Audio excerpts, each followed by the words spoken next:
Story zone, তোমার অনুভূতিদের খুঁজে নাও এখানেই। কাজের চাপ ইদানিং বেড়েছে। নিজের আরামপ্রিয় জায়গায় অর্ধস্ব অবস্থায় কাজ করছে পার্থিব। কাজ করতে করতেই দেখতে পেল শ্রুতি ঘরে ঢুকলো। পার্থিব আর চোখে তাকালো, গম্ভীর চোখে পর্যবেক্ষণ করলো শ্রুতিকে। ঢিলে ঢালা এক কামিজ, গলায় ওড়না ঝুলানো, এক মুঠো ধরে চুলগুলো বাঁধতে চেষ্টা করছে। পার্থিব কিছু বলল না। গত 2 দিন ধরে কথা বলার চেষ্টা করেছে, বলেনি শ্রুতি। 2 দিন না, 1 দিন, কারণ গতদিন থেকে সে কাজে ভীষণ ব্যস্ত সময় পার করছে। পার্থিব লক্ষ্য করলো শ্রুতি বিছানায় পা ঝুলিয়ে বসলো। কিছুক্ষণ পার হলো, শ্রুতি বারবার তাকাচ্ছে পার্থিবের দিকে এবং তার কোলে রাখা ফাইলের দিকে। আপনি কি ভীষণ ব্যস্ত? না, ব্যস্ত না। আপনার জন্য আমি সূর্যোদয় থেকে চাঁদের অস্ত যাওয়ার প্রতিটা সময় ফ্রি। মনে মনে বলেও মুখে বলল না। আজ একটু পার্থিবের অভিমান করতে ইচ্ছে করছে। সব সময় বউরা অভিমান করে, সে না হয় রেকর্ড ভাঙুক। মুখে বলল, কিছুটা ব্যস্ত। আপনার কাজ রাখুন আর আমার সাথে কথা বলুন। পার্থিব কোল থেকে ফাইল নামালো না, কাজ করতেই থাকলো। শ্রুতির মনক্ষুণ্ণ হলো কিছুটা। সবাই এমন কেন? সে যখন অধিকার দেখায়নি তখন পার্থিবের কত অভিযোগ, আর আজ সে নিজে থেকে কথা বলছে, এখন পার্থিব তার কথা শুনছে না, তাকে গুরুত্ব দিচ্ছে না। ভীষণভাবে মনক্ষুণ্ণ হলো। শ্রুতি উঠে যাওয়ার সিদ্ধান্ত নিয়েও উঠে গেল না, বসে রইল। ফের বলল, আমি একটা কাজ করে ফেলেছি। পার্থিব এবার চোখ তুলে তাকালো। ফাইল রেখে শ্রুতির দিকে গেল, হাতে ভর দিয়ে। খাটের সাথেই তোষক মেশানো, তবে তোষক কিছুটা নিচু। বলতে গেলে পার্থিব গিয়ে শ্রুতির পায়ের সামনে বসলো। 2 হাত দিয়ে শ্রুতির পা নিজের কোলে উঠিয়ে নিল। শ্রুতি বিমূঢ় হয়ে চেয়ে রইল। পার্থিব শ্রুতির হাত ধরে শব্দ করে নিঃশ্বাস ছাড়ল। আবার নতুন কি রাজকার্য করে আসছেন শুনি? চোখ হাতের থেকে নিল শ্রুতির চেহারায়। মাহাতি ভাইয়াকে চ্যালেঞ্জ ছুড়ে দিয়েছি। কথাটা শুনে পার্থিব ভ্রু কুঁচকে ফেলল। শ্রুতি বুঝলো পার্থিব বোঝেনি, তাই বলতে শুরু করলো, মাহাতি ভাইয়াকে বলেছি উনি আমার আপার প্রেমে পড়বেই। ভালো করছেন। এখানে সমস্যা কোথায়? প্রেমে যদি না পড়ে তাহলে তো আমি হেরে যাব পার্থিব। হারার জন্য ভয় পাচ্ছেন? হ্যাঁ পাচ্ছি, তার চেয়েও বড় বিষয়, হারি বা জিতি সেটা পরের বিষয়। উনি আমার আপাকে ভালোবাসবে না কেন? বাসতেই হবে। আমার আপা কি খারাপ নাকি? একদম না, উনি খুব ভালো মানুষ। তাহলে ভালোবাসবে না কেন বলুন? পৃথিবীটা এমন কেন পার্থিব? আমার মা তো খুব সুন্দর ছিল, তাও বাবা অন্য মেয়ের সাথে পরকীয়া করেছে। আমি কালো, অথচ আপনি বলেন আপনি আমায় ভালোবাসেন, অথচ আপাকে আবার ভাইয়া ভালোবাসেন। এগুলো কেন হয়? পার্থিব বোঝানোর মতো শব্দ খুঁজে পেল না। অথচ সে বুঝতে পারছে শ্রুতির অবস্থা বেহাল, জীবন নিয়ে অতিরিক্ত দুশ্চিন্তায় আছে। পার্থিব শ্রুতির পা নামিয়ে শ্রুতির পাশে গিয়ে বসলো। কিছুক্ষণ পর মাথায় আদরে হাত বুলালো, যেন শ্রুতি কোনো ছোট বাচ্চা। এত অধৈর্য হলে চলবে? জীবনকে একটু সময় দিয়ে দেখুন, দেখবেন জীবন কত সুন্দর। আপাকে নিয়েও এত চিন্তা করবেন না। তার উপর এতটুকু বিশ্বাস নাই, দেখবেন সে ঠিকই সব অর্জন করে নেবে। আর না হলে আমরা তো আছি, জোর করে মাহাথির ভাইকে ধরে বেঁধে আপনার প্রেমে ডুবিয়ে দিব, একদম হাত পা বেঁধে। আর তাছাড়া ওনাকে দেখে কি আপনার খারাপ মানুষ মনে হয়েছে? না, হয়নি, কিন্তু রাগী। আর আপাও বলেছে উনি ভালো, খারাপ না। তাহলে চিন্তা ঝেড়ে ফেলুন, যা হবে সব ভালো এবং সুন্দর হবে। মানুষের খারাপ দিনের পর খারাপ দিন নয়, ভালো দিন আসে। আপনার জীবনে অনেক খারাপ দিন পার করেছেন, এখন শুধু সুন্দর দিনের অপেক্ষা। শ্রুতি কিছু বলছে না। পার্থিব শান্ত কণ্ঠে বলল, ঘুমিয়ে পড়ুন, রাত জাগলে শরীর অসুস্থ হবে। শ্রুতি শুয়ে পড়ল, মাথা বরাবর ফ্যানের দিকে চেয়ে আছে। সে ভেবেছিল পার্থিব তার সাথে কথা বলবে না, কারণ হিসেবে গত 2 দিন শ্রুতি তার সাথে কথা বলেনি। কিন্তু আজ কেন জানি নিজেকে আটকাতে পারেনি শ্রুতি। মনে হয়েছে তার এলোমেলো মনের চিন্তা কেবল এনার কাছে এলেই একটা ঠিকানা পাবে। সেই ভাবনা থেকেই নিজে থেকে কথাগুলো বলল। এই মানুষটাকে, তাকে যেভাবে বোঝায় আর কেউ বোঝায় না। কেউ বোঝায় না কথাটা মিথ্যা, তার আপা বুঝায়, তবুও দুইজনের ভালোবাসা দুই রকম। এই দুজন বাদে কেউ কখনো এইভাবে ভালোবাসেনি, বুঝায়নি। পার্থিব কি তাকে সত্যি ভালোবাসে? শ্রুতি ভাবলো এইভাবে চলবে না। সে সময় বুঝে কোনো একটা ঝামেলা করে চলে যাবে এই বাড়ি ছেড়ে, সবাইকে ছেড়ে। সে তো সংসার করতে চায় না, তাহলে তার জন্য এই বাড়ির মানুষগুলো কেন ভুগবে? একটা বাসার সামনে বাইক থামালো মাহাথির, পেছনে ঘাড় ফেরালো, যার অর্থ নামো। বিভা নেমে পড়লো। কাল রাতে মাহাথির তাকে বলেছিল কোনো এক বন্ধু তাকে দাওয়াত দিয়েছে, সে যেন তৈরি থাকে। বিভা তৈরি ছিল। এরপর মাহাথিরের সাথে চলে এলো নাম না জানা স্বামীর বন্ধুর বাড়িতে। মাহাথির বাইক থেকে নেমে ফল মিষ্টির প্যাকেট নিয়ে সামনে বাড়ল। বিভা গেল তার পিছু পিছু। দরজা খুলল হালকা রঙের শাড়ি পরিহিতা এক বৃদ্ধা, চোখে চশমা। একবার মাহাথির, একবার বিভার দিকে তাকালো। মাহাথির বিভা দুজনেই সালাম দিল। সে মাথা নেড়ে বলল, ভিতরে আসো। মাহাথির বিভা ঢুকলো। বিভা কি করবে ভেবে পাচ্ছে না। হাঁসফাঁস লাগছে ভীষণ, এইভাবে অচেনা অজানা বাড়ি। তবুও মেনে নেওয়ার চেষ্টা করছে। বিয়ের পর স্বামী নামক মানুষের সুবাদে নতুন নতুন আত্মীয় হয়, তারও হয়েছে। এরই মধ্যে বেরিয়ে এলো কামিজ পরিহিতা এক নারী। মাহাথির বিভাকে দেখে হাসার চেষ্টা করলো, সে নিজেও বিব্রত হয়ে গেছে। বিভা সালাম দিলে সালামের উত্তর নিল। দুজনকে বসতে বলল। মাহাথিরের পাশেই বিভা বসে পড়ল। মাহাথির বলল, কেমন আছেন আপনারা? কথাটা দুজনকে উদ্দেশ্য করেই বলা হয়েছে, তাই বৃদ্ধ মহিলা উত্তর দিল, আছি বাবা, আল্লাহর দোয়ায়। ততক্ষণে সদর দরজা দিয়ে আনাস ঘরে ঢুকলো। ঢুকেই প্রাণ খোলা হাসি দিল। কখন পৌঁছালি? বাসায় শশা ছিল না, তাই আনতে নিচে গিয়েছিলাম। মাত্রই। মাহাথিরের এক শব্দের গম্ভীর উত্তর। আনাস ব্যাগ টেবিলে রেখে বিভার সামনে গিয়ে হাসি মুখে সালাম দিল। বিভাও সালামের উত্তর নিল। আনাসের স্ত্রী রিধি তাদের জন্য ঠান্ডা ঠান্ডা আমের শরবত দিল। ভাবি, আমি আপনার একমাত্র দেবর, ভাসুর যাই বলেন। ও সরি, আপনার তো দেওরও আছে। আপনার তো দেওর আছেই। আমি হলাম আপনার একমাত্র স্বামীর একমাত্র বন্ধু। আপনি আসছেন, খুব খুশি হলাম। বিভা আনাসের কথায় মিষ্টি হাসলো। রিধি এসে বলল, আপনারা ওই ঘরে গিয়ে ফ্রেশ হয়ে নিন, যা গরম। আমি খাবার বাড়ছি, খেয়ে দিয়ে গল্প করব। বিভা মাহাথিরের দেখানো রুমে এলো। মাহাথির গিয়ে হাত মুখ ধুয়ে এলো। এসে বিভার দিকে তাকালো, বুঝলো বিভার অস্বস্তি। গম্ভীর মুখে কেবল বলল, হিজাব খুলে হাত মুখ ধুয়ে নাও, ভালো লাগবে। বিভা মাহাথিরের দিকে এক পলক তাকালো। এই মানুষটা তার সাথে একটু ভালো ব্যবহার করলেই বিভা খুশি হয়ে যায়, অথচ ভালো ব্যবহার করতেই এনার যত কিপটামি। বিভা হালকা মাথা নেড়ে সায় জানালো মাহাথিরের কথায়। এরপর চলে গেল নিজেও ফ্রেশ হতে। সবাই বসে আছে খাবার টেবিলে, কেবলমাত্র রিধি ছাড়া। বিভা খেয়াল করেছে ওনার পেট সামান্য উঁচু, ধীরে ধীরে হাঁটাচলা করে, হয়তো প্রেগনেন্ট। এই অবস্থায় নিজে এত কাজ করছে ভেবে বিভার খারাপ লাগলো। সিদ্ধান্ত নিল সে গিয়ে সাহায্য করবে। টেবিল থেকে নিঃশব্দে উঠে গেল রান্নাঘরে। রান্নাঘরে গিয়ে দাঁড়াতেই রিধি বলে উঠল, এখানে কেন? কিছু লাগবে? আমাকে ডাকলেই পারতে। বিভা এইবার ভালো মতো লক্ষ্য করলো আসলেই তার সামনে দাঁড়ানো নারীটি প্রেগনেন্ট। বিভা বলল, আপনাকে সাহায্য করি? আরে না, সাহায্য লাগবে কেন? দেখো সব কাজ শেষ, তুমি গিয়ে বসো, আমি আসতেছি। আর আমাকে তুমি করে ডেকো, আমরা তো সেম।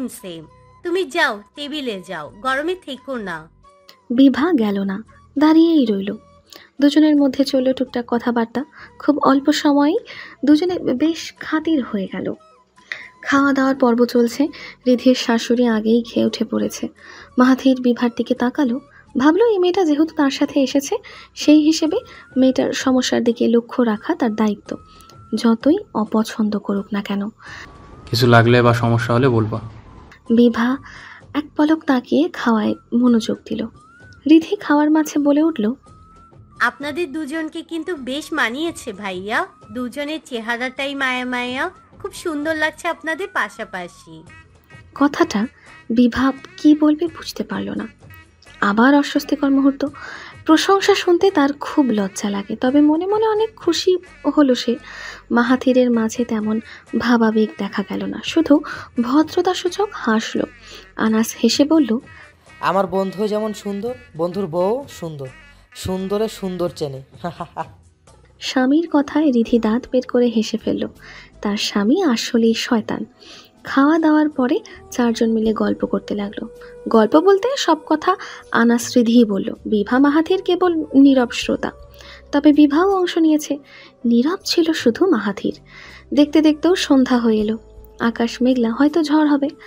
মাহাথির আকাশের অবস্থা বুঝে বলল, এইবার যাওয়া দরকার, এখন না গেলে পরে যেতে পারবে না। আনাস রিধি থাকতে বললেও মাহাথির শুনল না। কারোর বাড়িতে থাকতে পারে না মাহাথির। সবার থেকে বিদায় নিয়ে বেরিয়ে পড়ল দুজনে। যাওয়ার আগে আনাস তাদের দুজনের হাতে দুটো প্যাকেট দিল গিফট হিসেবে। তারা যেতেই রিধি বলল, মাহাব ভাইয়ার বউটার উপর তো ক্রাশ খেয়ে গেলাম। কি মিষ্টি মুখ, মায়া মায়া চেহারা, গায়ের রংটাই যা একটু চাপা, তবুও চেহারা সুরত কিন্তু ভালোই, এত মিশুক। আপনি জানেন আমি রান্নাঘরে কাজ করছিলাম, নিজে থেকে গিয়ে সাহায্য করেছে আমাকে, শশা কেটে দিল, হাতে হাতে কাজ করলো। এত ভালো একটা মেয়েকে খুঁজে পেল কেমন করে? আমি অনেক খুশি হয়েছি। আমি কিন্তু আবার দাওয়াত দিব। আনাস হাসল। তার বউ অল্পতেই খুশি হয়ে যায়, তাই বিভার ব্যবহারেও খুশি হয়ে গেছে। যদিও বিভার ব্যবহার তারও ভালো লেগেছে দেখেই বোঝা যায় কত ভালো মেয়ে, অথচ তাকেই কিনা তার বন্ধু মেনে নেয়নি। আনাসের মনে হলো মাহাথিরের ভাষায় বিভার মতো জঘন্য মেয়েকেই মাহাথির একদিন ভীষণ ভালোবাসবে। আচ্ছা, সেদিন কি ওই শান্ত মেয়েটা মাহাথিরের ভালোবাসা গ্রহণ করবে? বিভা মাহাথির সবে মাত্র বাসায় পৌঁছালো। ইতিমধ্যে ঝড় শুরু হয়ে গিয়েছে। বৃষ্টির ছাটে দুজনেই হালকা পাতলা ভিজে গেছে। মাহাথির বের হতেই বিভা গিয়ে ভেজা জামা কাপড় ছেড়ে নিল। রান্না করতে হবে রাতের, বাসায় তো কিছুই নেই। তাড়াতাড়ি রান্নাঘরে গেল। বেশ কিছুক্ষণ পর গামছা শুকাতে ঘরে ঢুকলো বিভা। বারান্দায় মেলে দিয়ে ঘরে এলো, মুখে ক্রিম মাখলো হালকা। এরই মধ্যে মাহাথিরের কাশির শব্দ শুনতে পেল। ভ্রুকুচকে পেছন ফিরল। বিছানায় আধশোয়া হয়ে ফোন টিপতে টিপতে খুক খুক করে কাশছে মাহাথির। হালকা অবাক হলো বিভা। বৃষ্টিতে ভিজতে না ভিজতেই ঠান্ডা লেগে গেল। অবশ্য কম সময়েই ভিজে আসেনি। আনাস ভাইয়ের বাসা তাদের বাসা থেকে ভালোই দূরত্বে, 40 মিনিট লাগে আসতে যেতে। বাসায় থেকে নামার পরেই বৃষ্টি শুরু হলো। তাহলে তো ভালোই ভেজা হয়েছে। তাছাড়া এর আগেও একদিন অফিস থেকে ভিজে ভিজে বাড়ি এলো। অসময়ের বৃষ্টি মানেই খারাপ। বিভা ঘর থেকে নিশ্চুপে বেরিয়ে গেল। ড্রয়িং রুমে বসে আছে সবাই, খাওয়া দাওয়া শেষ, এখন ঘুমাতে যাওয়ার পালা। সবাই বসে আছে একসাথে। দিনের এই সময়ই তো সবাই একটু একসাথে সময় কাটাতে পারে। আসাদ সাহেব একটা প্যাকেট নিয়ে এক গদির সোফায় বসলো। প্রভা প্রত্যাশা দুজনেই তার কিছু দূরে বসা। প্যাকেট থেকে বের করলো শ্যাম্পু, তেলগুলো নিজের 2 মেয়ের দিকে ঠেলে দিয়ে বলল, এই উঠতি বয়সে তেল লাগাতে হবে চুলে, নয়তো চুল ভালো হবে না। তেল হলো চুলের খাবার। আজ রুমে গিয়ে দেখলাম তেল নাই, তাই নিয়ে আসছি দুজনের জন্য। তেল নাই যে বলবে না। প্রভা মুখ কুচকে ফেললো তেল দেখে। তেল নিয়ে তার যত বিরক্তি। প্রত্যাশা ঠোঁটে ভাষা ভাষা হাসি ঝুলিয়ে তেল নিজের 2 হাতে তুলে নিল। তার বাবা কত ভালো, কত খেয়াল রাখে, ভাবতেই তার ভীষণ খুশি লাগে। নিজেকে তার প্রিন্সেস মনে হয়। শুধু তার বাবা না, পার্থিব ভাইয়া, হিমেল ভাইয়া, তার চাচু, সবাই তাদের 2 বোনকে অনেক ভালোবাসে। এই কারণে প্রায়ই প্রত্যাশা আল্লাহকে থ্যাংক ইউ দেয় তাদের মেয়ে করে পাঠানোর জন্য। তারা মেয়ে না হলে এত ভালোবাসা পেত কোথায়? ঘটনাটা চুপচাপ বসে দেখল শ্রুতি। মনে পড়ল বিভার কথা। তার আপা বলেছিল, এই পৃথিবীতে যদি সবচেয়ে নিকৃষ্ট বাবা থেকে থাকে তাহলে সবচেয়ে ভালো পবিত্র বাবাও আছে। তার বাবা, তার আপা তাকে, ভাইকে কাউকে ভালোবাসে না। ওনার নাকি কালো মানুষ দেখলে বমি আসে। তাদের মা মারা যাওয়ার পর যখন তাদের বাবা নতুন বিয়ে করে ঘরে তুলল, তখন শ্রুতি কিছুতেই ব্যাপারটা মানত না। প্রায়ই আমিন শিকদারকে এটা সেটা বলতো, কোলে উঠতে চাইতো, আগের মতো ভালোবাসতে বলতো। এক পর্যায়ে আমিন সাহেব তাদের সাথে অতিরিক্ত খারাপ ব্যবহার করতে শুরু করলো। তখন অত কিছু না বুঝতেও বড় হতে হতে আমিন সাহেবের কথার গভীরতা শ্রুতি মাপতে শিখেছে। আচ্ছা, তাদের বাবা ভালো হলো না কেন? তাদের বাবাও তো তাদের 2 বোনের জন্য তেল নিয়ে আসতে পারতো, একজন ভালো বাবা হতে পারতো। হঠাৎ দাদিকে দেখতে ভীষণ ইচ্ছা করলো শ্রুতির। এই মানুষটাকেও সে অসম্ভব ভালোবাসে। এই মানুষটা না থাকলে তাদের 3 ভাই বোনকে বাড়ি থেকে বের করে দিতেও হয়তো 2বার ভাবতো না কেউ। অথচ এখন শুধু ফোনে কথা হয়। তবুও 5 দিন হলো শ্রুতি ফোন টোন দিচ্ছে না।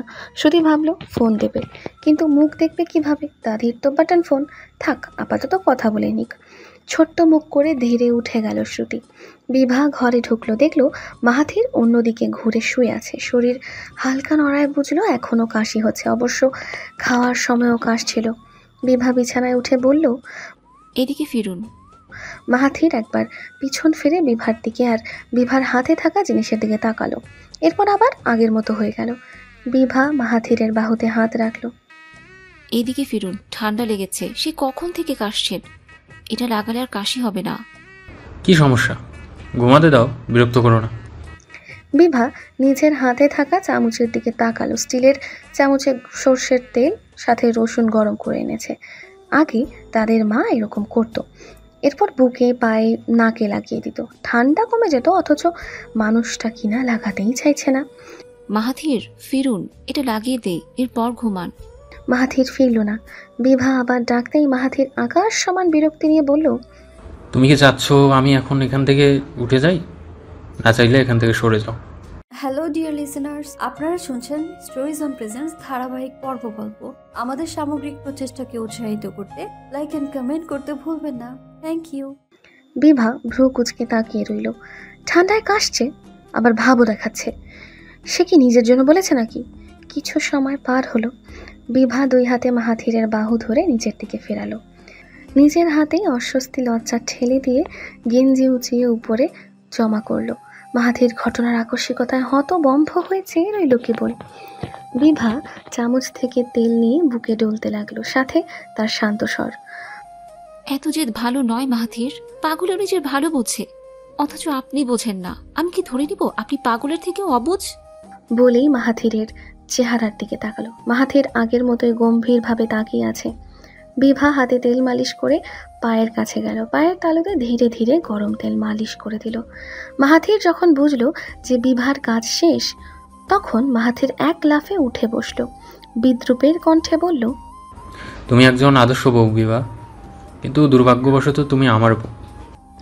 মাহাথির ঘুমিয়ে পড়েছে অনেকক্ষণ। বিভার ঘুম আসছে না। মাহাথির আজ অনেক আগেই ঘুমিয়েছে। অন্যদিন 12টায় ঘুমায়, 1টায় ঘুমায়, আজ 10টার দিকেই ঘুমিয়ে পড়েছে। বিভা সারা বাড়ি একা একা হাঁটলো। তার নিজের মায়ের ডায়েরি পড়ল। বারান্দায় থাকা মাহাথিরের শার্ট এনে সুন্দর করে ভাঁজ করলো। আবারও বিদ্যুৎ চমকাচ্ছে। বৃষ্টি নামবে, ঝড়ও কি আসবে? বিভা গিয়ে বারান্দায় দাঁড়ালো। ঠান্ডা হাওয়ায় দাঁড়িয়ে থাকতে ভালো লাগছে। বিভা দাঁড়িয়ে রইল আর নিজের জীবনের হিসাব কষল। রাত 1টারও বেশি বাজে। মাহাথিরের হঠাৎ করে ঘুম ভেঙে গেল। পাশে তাকিয়ে বিছানা খালি দেখে ভীষণ অবাক হলো। উঠে বসার পর লক্ষ্য করলো ঘুমানোর আগে ভীষণ মাথা ব্যথা ছিল, এখন নেই। মাহাথির বারান্দায় তাকিয়ে দেখলো বিভা দাঁড়িয়ে আছে। ঢিলে ঢালা কামিজ, একপাশে ওড়না ঝুলানো, চুলগুলোও খোলা। মাহাথিরের ভীষণ গরম লাগলো, উঠে পড়লো। বাথরুম থেকে ফ্রেশ হয়ে বারান্দায় গিয়ে দাঁড়ালো। বিভা মাহাথিরের উপস্থিতি বুঝে বেশ চমকে গেল। মাহাথিরের দিকে তাকিয়ে কিছু বলল না, চুপচাপ চেয়ে রইল বাহিরের দিকে।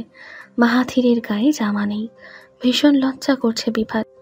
মনে হলো আগে ঘুমিয়ে গেলেই হয়তো ভালো হতো। বাতাসে এখন ভীষণ আরাম লাগছে। একটা শীত শীত ভাব চলে আসছে। মাহাথির বিভার দিকে তাকালো। মেয়েটা হালকা ভিজে আছে জামা। বৃষ্টি পড়েছিল নাকি? এখন তো নেই, এখন তো সুন্দর বাতাস। কতক্ষণ ধরে দাঁড়িয়ে আছে এই মেয়ে? মাহাথির অনুভব করলো বারান্দায় পানি, এর মানে ভালোই বৃষ্টি হয়েছে।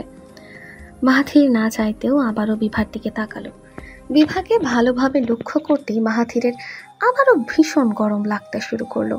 বিভা তার স্ত্রী, সে মানুক আর নাই মানুক তাদের সম্পর্ক মিথ্যা নয়, আর না মিথ্যা বিভার প্রতি তার অধিকার। মাহাথির গিয়ে একদম বিভার পিছনে দাঁড়ালো। বিভা চমকে উঠলো, ঠিক করলো ঘরে চলে যাবে। বিভা ঘুরে যেতে নিতেই মাহাথির হাতের কবজি ধরে আটকে নিল। বিভা ধীরে ধীরে পেছনে ফিরল। মাহাথির বিভার হাত ধরেই আছে। বিভা মাথা উঁচিয়ে দেখলো মাহাথিরের ভ্রু কুচকানো দুটো চোখ, সাথে সাথে গম্ভীর গভীর দৃষ্টি। এই দৃষ্টিতে তাকিয়ে থাকার সাহস বিভার নেই। সে ভয়ঙ্কর দৃষ্টির ভাষা বুঝে মাথা নামিয়ে ফেলল। কেটে গেল ভালোবাসাবিহীন অধিকার আর দায়িত্বের আরেকটি রাত। শ্রুতি দ্রুত রেডি হচ্ছে। হামিমকে নিয়ে আজ সে ডক্টরের কাছে যাবে। পার্থিব বলেছে পার্থিবের অপেক্ষা করতে, কিন্তু শ্রুতি পার্থিবের অপেক্ষা করবে না, সে একাই পারবে। আগে আবার সাথে যেত, আজ একাই যাবে। সে তার শাশুড়িকে বলে নিয়েছে, তবে মিথ্যা বলেছে যে পার্থিবই তাকে একা যেতে বলেছে, তাই তার শাশুড়ি তেমন কিছু বলেনি, শুধু বলেছে সাবধানে যেতে আর সাবধানে ফিরে আসতে, সাথে সাথে বাড়ির গাড়ি নিয়ে যেতে। শ্রুতি তাই মেনে নিয়েছিল। নিজের কাছে যা টাকা ছিল সব নিয়ে বেরিয়ে পড়ল। গন্তব্য হসপিটাল। শ্রুতি তাকালো তার ভাইয়ের দিকে।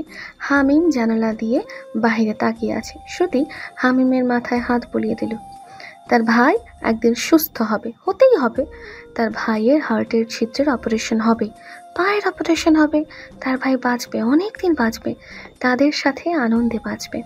ভাবতেই শ্রুতির চোখ ভরে উঠল। হামিমকে নিয়ে একা যাওয়ার কি খুব প্রয়োজন ছিল শ্রুতি? হ্যাঁ ছিল। কেন? এখন কি আমার বাড়ির বাইরে নিজের ইচ্ছেতে যাওয়ারও অনুমতি নেই? বন্দি আমি সেটা বুঝাইনি। তিলকে তাল বানানো বন্ধ করুন। আমি শুধু বলতে চেয়েছি আমি নিয়ে যেতাম আপনাদের। একটু অপেক্ষা করতে পারলেন না আমার জন্য? শ্রুতির মনে হলো সত্যি অপেক্ষা করলেই পারত। সে কি বাড়াবাড়ি করে ফেলেছে? তবুও নিজের ঠাঁট বজায় রাখলো। আমি আগেও নিয়ে গিয়েছি, এখন সমস্যা কোথায়? পার্থিব হতাশ হলো। এই মেয়ে বোঝার নয়, শুধু বলতে চেয়েছিল রাস্তায় বিপদ আপদ হতে পারত। সে যেহেতু ফ্রি ছিল তাহলে সে অফিস থেকে ফিরেই নিয়ে যেত। তাছাড়া ডক্টরের সাথে ভালোভাবে কথাও বলে নিত। বাদ দিন, বলুন ডাক্তার কি বলল? হামিমের কি ঔষধই চলবে? অপারেশনের ব্যাপারে কিছু বলেছে? ঔষধই চলবে, আর কিছু বলেনি। পার্থিবের বিশ্বাস হলো না কথাটা। ছেলেটার দিনে দিনে অবনতি হচ্ছে আর ডক্টর কিনা ঔষধ দিয়ে বসিয়ে রাখছে। পেরিয়ে গেছে আরও কিছুদিন। বিভার জীবন সহজ হয়েছে নাকি জটিল তা বিভা ভেবে পায় না। মাহাথিরের প্রতি তার দুর্বলতা দিনকে দিন বাড়ছেই। আচ্ছা, এমন হওয়ার কি কারণ ছিল? আজ বিভা বুঝতে পারে ভালোবাসা কি। আজ বিভা নিজের তার মায়ের ভালোবাসার গভীরতা মাপতে পারে, যন্ত্রণা অনুভব করতে পারে। আমিন সাহেবের অন্যায়ের পরেও তার মা তার বাবাকে কত ভালোবাসত, অথচ লোকটা তার মূল্য দেয়নি। সব ভালোবাসাই কি এমন কষ্টের যন্ত্রণার হয়? ভাবতে ভাবতেই টিফিন বক্স খাবার ভরে দিল বিভা। মাহাথিরকে কত বলেছে বাসা থেকে খাবার নিতে, অথচ লোকটা নেয়ই না। দুপুরের খাবারই আসল, অথচ দুপুরে কিনা ক্যান্টিন থেকে আজে বাজে খাবার খায়। মানে হয় এসবের? বিভা টিফিন নিয়ে সোফার উপরে রাখা মাহাথিরের ব্যাগে ভরে রাখলো। পেছনে তাকিয়েই দেখলো মাহাথির তাড়াতাড়ি করে আসছে। নিচু হয়ে জুতা পরা শুরু করলো। বিভা বরাবরের মতোই আয়াতুল কুরসি পরে ফু দিল মাথায়। বাতাস পেয়ে মাহাথির বুঝলো বিভার কাজ। মাথা উঁচু করে কেবল ভ্রু কুচকে একবার তাকালো। আমি এতটাও বিশেষ কেউ নই, আমার সুরক্ষার জন্য এত চিন্তা না করলেও চলবে বলেই সোফার ব্যাগ নিয়ে বেরিয়ে গেল। সব মানুষের মন সবসময় এক থাকে না, কখনো অতিরিক্ত রাগ, দুঃখ, খুশি, দুষ্টুমি অনুভব হয় অকারণেই। বিভার ক্ষেত্রেও হয়তো তাই হলো। বিভা তার স্বভাবের বিপরীতে গিয়ে একটা কাজ করে বসলো। অদ্ভুত মুখভঙ্গি করে মাহাথিরকে ভেঙ্গালো, বিড়বিড় করলো। পাগল কোথাকার, পাগলের থেকেও নির্বোধ গাধা। মাঝে মধ্যে ইচ্ছে করে মাথাকে 2 ভাগ করে দিতে, তাও যদি মানুষ হয়। খাবার যে দিলাম, খাবে নাকি ফেলে দিবে? রাগ দেখাতে। ফেলে দিলে ওনাকে আজকে খুন করব। নিজের কথার মানে বিভা নিজেই খুঁজে পেল না। হঠাৎ এত রাগ করছে কেন সে? বিভা চুপচাপ চলে গেল ঘরে। মাহাথির মুখ কুচকে বসে আছে। তার মুখভঙ্গির অর্থ এই সবের মানে কি? আসার পর থেকেই দেখছিল তার ব্যাগ অন্য দিনের তুলনায় ভারী, ফোলা। ব্যাগ খুলেই দেখতে পেল টিফিন বক্স। বুঝলো বিভার কাজ। ভীষণ রাগ হলো। মেয়েটা অতিরিক্ত করছে না? মাহাথির টিফিন বক্স রেখে কাজে মন দিল। টিফিন টাইমে বাইরে গিয়ে খাওয়ার জন্য উঠতে গেল, তখনই মনে পড়লো আজ তো বিভা খাবার দিয়েছে, বাইরে গিয়ে খাওয়ার কি দরকার? টিফিন বক্স বের করতে করতে মাহাথিরের মনটা শান্ত হলো। কোথাও একটা ভালো লাগলো। বাহিরের খাবার সে খেতে পারে না, হজম হয় না, শরীর অসুস্থ হয়ে পড়ে। এর আগে সে প্রতিদিন নিজেই বাসার খাবার রান্না করে নিয়ে আসতো, যা পারতো তাই। বিয়ের পর বিভাকে কিছু বলা হয়নি, ইচ্ছে করেই বলেনি। অফিসের খাবার বলতে প্যাকেটের রুটি, জুস খেত। ক্যান্টিনে রান্না করা খাবার তার গলা দিয়ে নামে না। কিন্তু দুপুরবেলা কি রুটি জুস খেয়ে খিদে মেটে? তবুও নিজের জেদের কারণেই মূলত বিভাকে নিজে থেকে কিছু বলেনি। বিভা কয়েকদিন বললেও মানা করে দিয়েছে। মাহাথির টিফিন বক্স খুলল, ভুনা খিচুড়ি, আচার। খাবার দেখে মাহাথিরের মন অনেকটাই ভালো হয়ে গেল। খিচুড়ি তার পছন্দের। খিচুড়িটা বিভা রান্না করেছে, কিন্তু আচার দেখে বুঝলো আগেই বাসায় আচার ছিল, সেটাই দিয়েছে। খিচুড়িটা দেখতেও সুন্দর হয়েছে। বিভার রান্নার হাত ভালো, অন্যরকম একটা স্বাদ থাকে। এর আগে নিজে যা পারতো তাই রান্না করে খেত মাহাথির। বুয়া শুধু ঘর ঝাড়ু মোছা করে দিত। বিয়ের পর বিভা বুয়াকেও না করে দিল। রান্না থেকে সব কিছু নিজে নিজে করে। কেন করে? তাকে ভালোবাসে বলে। আচ্ছা, মেয়েটা এমন কেন? এত নিঃস্বার্থভাবে কেউ কারোর জন্য ভাবে? এমনও আছে দুনিয়ায়। মাহাথির খাবার মুখে তুলল। ভাবি রান্না করেছে বুঝি? দাঁত সবগুলো বের করে হাসলো আনাস, কণ্ঠে দুষ্টুমি ভরপুর। মাহাথির তাকালো এক পলক। আমাকেও দিয়েছে, দেখ দেখ বলেই নিজের বক্স দেখালো আনাস। উৎসাহের সাথে বলল, দুজনকেই খিচুড়ি দিয়েছে। ব্যাপারটা জোস না? এর থেকে কি বোঝা যায় জানিস? মাহাথির মুখে খাবার নিয়ে তাকিয়ে রইল আনাসের দিকে। যার অর্থ সে জানে না। জানতে চায়। আনাস অর্থ বুঝে বলল, বোঝা যায় যে আমাদের দুজনের বউ আমাদের ভীষণ ভালোবাসে। একদম ইনফিনিট লেভেলের। নিজের টেবিলে গিয়ে ফালতু বক বক কর। বলেই মাহাথির নিজের মতো খাচ্ছে। আনাস মাহাথিরের স্বভাব সম্পর্কে জানে। নিজেও খুশি মনে খাওয়া শুরু করলো। আনাস মাহাথিরের খাওয়া শেষ। কিছুক্ষণ পর আনাস বলল, তোদের মধ্যে সব ঠিক হয়ে গেছে বন্ধু? ঠিক হয়েছে মানে? কি ঠিক হবে? তোদের সম্পর্ক। তুই ভাবি হ্যাপি আছিস? আই মিন, তোর ধারণা বদলেছে? ভাবিকে ভালোবাসিস? ভালোবাসবো কেন? মানে আমি আরও ভাবলাম তুই সংসারে মনোযোগ দিয়েছিস। সংসার করতে ভালোবাসা লাগে? জানতাম না তো। আমি তো জানতাম স্বামী স্ত্রী থাকলেই সংসার করা যায়। এর মানে কি তুই এখনো ডিভোর্সের চিন্তায় আছিস? মানিসনি ভাবিকে? ডিভোর্স কেন দিব? অনেকেই তো অমতে বিয়ে করে সংসার করছে। ডিভোর্স দিচ্ছে? আমি কেন দিব? ভালোবাসা ছাড়া সব হবে আমাদের মধ্যে, সংসার, বাচ্চা, সব। আনাস হয়তো বুঝলো মাহাথিরের কথা। ভীষণ রাগ হলো। মাথা নিচু করে হেসে দিল। জানিস, এখন সবাই সবাইকে জানোয়ার বলে গালি দেয়, কিন্তু কিছুদিন পর থেকে একে অন্যকে মাহাথির বলে গালি দিবে। কি বলতে যাচ্ছিস? জাস্ট এটাই বন্ধু, যে তুমি জানোয়ারের থেকেও নিকৃষ্ট। সরি তোমাকে ডিস্টার্ব করার জন্য। আনাস চলে গেল। মাহাথির নির্লিপ্তভাবে বক্স ঢুকিয়ে পানি পান করতে লাগলো। বিভার মুখটা হাসি হাসি, না চাইলেও গালগুলো হেসে যাচ্ছে। বিভা দুই হাত দিয়ে থামানোর চেষ্টা করলো। অল্প বিষয়ে সে এত খুশি কেন হয় জানে না। মাহাথির রাতের খাবারের পরে রান্নাঘর থেকে হাত ধুয়ে ডাইনিং টেবিলে পানি খেতে এলো। সে আসতেই বিভা জিজ্ঞেস করলো, আপনার কাছে খিচুড়ি কেমন লেগেছে? মাহাথির তাকিয়ে রইল বিভার দিকে। বিভা কি জানে যে ও খিচুড়ি খেয়েছে? যদি জানে তবে এটা প্রেস্টিজের ব্যাপার হয়ে যাবে। বিভাকে সে পছন্দ করে না। বিভা খাবার নিতে বললেও নেয়নি, অথচ বিভা খাবার দিয়েছে, আরও খেয়েছে। এটা তো ভীষণ লজ্জার ব্যাপার। মাহাথির কি বলবে ভেবে পেল না। গ্লাসে পানি ঢালতে ঢালতে কেবল বলল, কে বলেছে আমি খেয়েছি? খিচুড়ি তো আমি ডাস্টবিনে ফেলে দিয়ে এসেছি। এতবার না করার পরও কোনো কথা শোনোনি তুমি। কি দরকার ছিল খাবার দেওয়ার? বলেই গ্লাস নিয়ে চলে গেল। বিভা তাকিয়ে রইল আহাম্মকের মতো। মিথ্যা কথা সে আশা করেনি। বিভা নিজের ফোনের হোয়াটসঅ্যাপে আনাস ভাইয়া নামক ইনবক্সে ঢুকলো, যেখানে একটি ছবি মাহাথির হাঁ করে খিচুড়ি মুখে ঢোকাচ্ছে। বক্সের খিচুড়ি অর্ধেক দেখা যাচ্ছে। তার নিচেই একটা মেসেজ, ভাবি মাহাথির তো খুব মজা করে খিচুড়ি খেলো, আমারই লোভ লেগে গেল। আপনাদের বাসায় একদিন আসতেই বউকে নিয়ে অবশ্যই খিচুড়ি রান্না করবেন, সবাই একসাথে খাবো, কিছু মনে করবে না, দাওয়াত চেয়েই নিলাম। বিভা হেসে ফেলল। রুমের দিকে তাকিয়ে ভ্রুতে ভাঁজ ফেলল। মানুষের ঘাড় একটু বাঁকা থাকে, আর ওনার ঘাড় পুরোটাই বাঁকা। মাথার সামনের অংশ পিছে, পিছের অংশ সামনে নিয়ে চলাফেরা করে। তেরা কোথাকার, সাথে মিথ্যেবাদীও। রাত 1:45। বিভা মাহাথির ঘুমে বিভোর। হঠাৎ ফোন বাজতেই ঘুমে ভাঁটা পড়ল। মাহাথির ফোন উঁচু করে নাম দেখল না, কেটে দিল।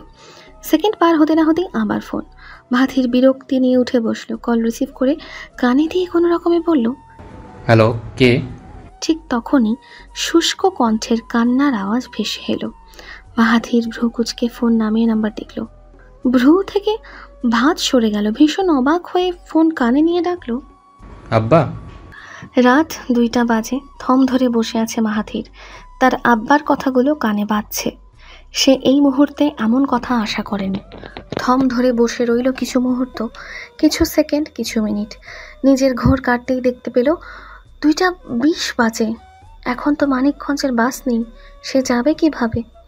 পিছনের বালিশ সরিয়ে নিজেই পিছালো। ঘাটটা খাটের তক্তার সাথে মিশিয়ে চোখ বন্ধ করে রইল কিছুক্ষণ। তার ভাইয়ের এই সব কাজের মানে কি? সে কি নতুন কোনো ঝামেলা চাইছে? মাহাথির তাকিয়ে রইল সামনের দিকে। নিজের জীবনের কথা ভাবতে ভাবতেই কোথায় দিয়ে কেমন করে 4টে বেজে গেল মাহাথির জানলো না, বুঝলো না।